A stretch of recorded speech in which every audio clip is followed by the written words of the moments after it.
On today's episode of Action Figure Friday, we're going to be taking a look at the Valaverse Action Force Trigger Reissue.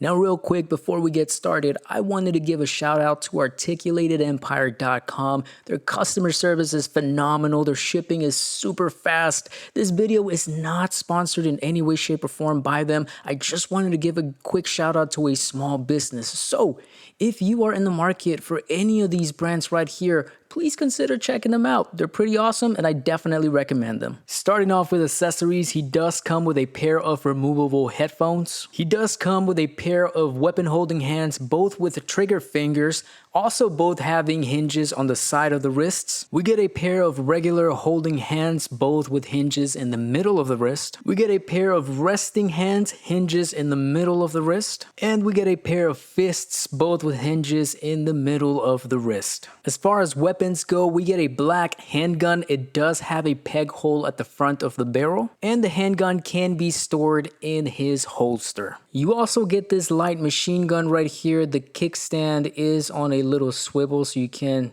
swivel it forward and back a little. It is a little skinny and fragile, so just be careful. Obviously, you don't want to break it. And then you can remove the magazine just by popping it out like so, and then popping it back in. There is a groove underneath, and then a little groove right here on the side for the bullet belt. I'm not sure that it counts as an accessory, but you can remove the vest as it's pretty normal and the standard with Valaverse figures. This is what Trigger looks like without it. You also get a pretty awesome stand. It has 4 peg holes at the bottom for you to plug in your figure or figures, whichever you choose to. And then there is a groove at the top that allows you to slide in the file card if you choose to cut it out of the packaging, which I think is pretty awesome. And last but not least, you also get 2 action points, again, if you choose to cut that out of the packaging. Now jumping into articulation, the head is on a hinge and ball peg, allowing you to look up that far up and then down that far. Since it is on a ball peg, obviously you can rotate it and then you can slightly tilt it, not too much, but there is some wiggle right there. At the shoulder, we get a pretty smooth butterfly joint, allowing you to bring the arm forward and back.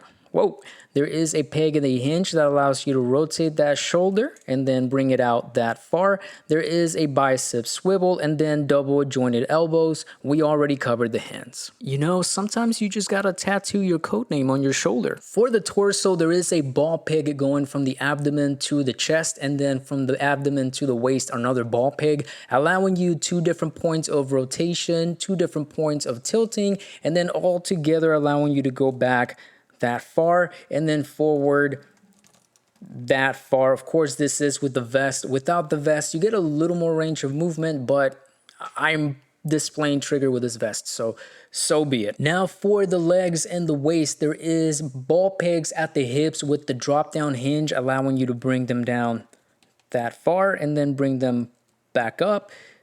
You can bring out your legs that far, bring them back in, bring them all the way forward and then back a little bit. If you do the drop down, you can do more of that stuff, but I don't see this guy doing ballerina poses anyway. There is a thigh swivel right there at the upper thigh, hidden very nicely by the 2 different, pouches, holsters that we have right here. We do have double jointed knees that come all the way back and then all the way forward. Nothing at the shin, which is totally appreciated. Obviously, I don't care about that joint. And then as far as the feet go, you get a peg and a hinge combo, allowing you to bring the foot all the way back, tilt it up just a little bit, not a lot, not a big deal, and then you get your ankle rocker. Now, size comparison wise, I'm going to keep it short and sweet. However, there will be a YouTube Shorts video with size comparisons between Trigger and all of the Valaverse figures that I currently own. So at the left, we got the original Pandora, and then on the right, we got the number 100 Bone Collector. And last, keeping the theme going with figures that just kind of make sense. On the left, we got a Cobra Viper, and then on the right, we got the Born Again Punisher. Final thoughts, love it or hate it, here is my opinion, and I'm going to keep this short, sweet, and to the point. Now, you guys know that I normally don't use a number system to rate my figures. I think it's very inconsistent, and when other people do it, it's all over the place. But this is easily a 10 out of 10 for me.